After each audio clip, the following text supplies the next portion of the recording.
But अगर if you're thinking coaching as something which can do it on your behalf, I suppose it is impossible. Self study is essential. You do coaching or you don't do coaching. मतलब आपने जो सवाल पूछा मेरे लिए ऐसा है कि गूगल का मैप देखना ज़रूरी है क्या कहीं जाने के लिए, या चल के जाना ही काफ़ी है?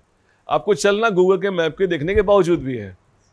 So this is what exactly is the coaching. Coaching can possibly tell कि इधर ट्रैफिक है, ये वाला रास्ता मत लो, ये गलत ले लिया आपने, यू टर्न ले लो, and that's all coaching can possibly do. Otherwise coaching के जाने के बाद भी सेल्फ स्टडी ही है. Otherwise, coaching may we have full of students. Do you think everybody becomes? Certainly not. So only few people become, and they become only because they did self-study. Self-study का कोई विकल्प नहीं है, और coaching का होने से, कोचिंग के होने से सेल्फ स्टडी की डायरेक्शन मिल जाती है. That's all I can imagine. आपको बताऊं ये कोचिंग वर्ड कैसे आया था, थोड़ा ऑफ ट्रैक हो जाएगा. कोचिंग एक ऑस्ट्रिया में एक विलेज है, काउजेज ऐसे कुछ बोलते थे उसको. वहाँ पे वो they used to make horse drawn cart बनाते थे वो लोग. तो बहुत ही लग्जरी था. तो वो सप्लाई करते थे all over, and all those nobles they had their students to be taught. तो उनको क्या करते थे, वो गाड़ी भेज के उनको टीचर को बुला करके उनसे पढ़वाते थे वो. तो टीचर क्या कर रहे थे, उस कौशे में जाते थे. वो वर्ड चला गया फ्रांस में, तो वहाँ पे बन गया कोशे, कोश CHE. फिर वहाँ से ब्रिटेन में आया तो कोच बन गया. तब कोई भी कंफर्टेबल जो चीज़ होता है उसको कोच बोलते हैं ना. बस को कोच बोलते हैं, कंफर्टेबल बस को. ट्रेन वाले बॉगी को कोच बोलते हैं.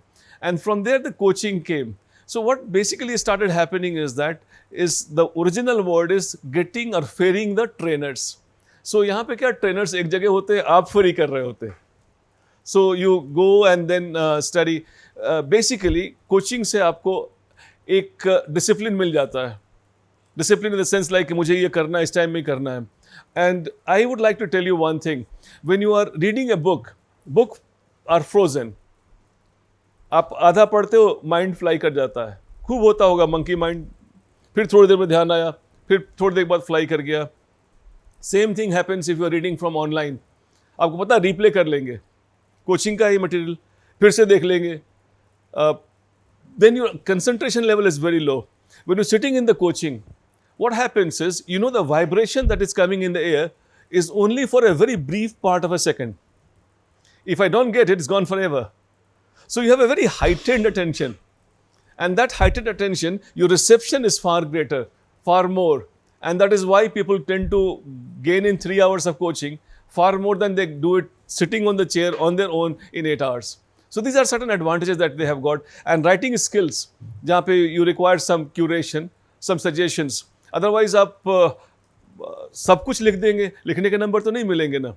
तो वो चीज़ें कोचिंग में आपको हेल्प करती हैं. But otherwise the bottom line would always remain, करना आपने ही है.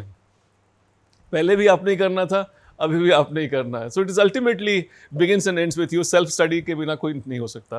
कोचिंग चाहे कितना ही अच्छा हो.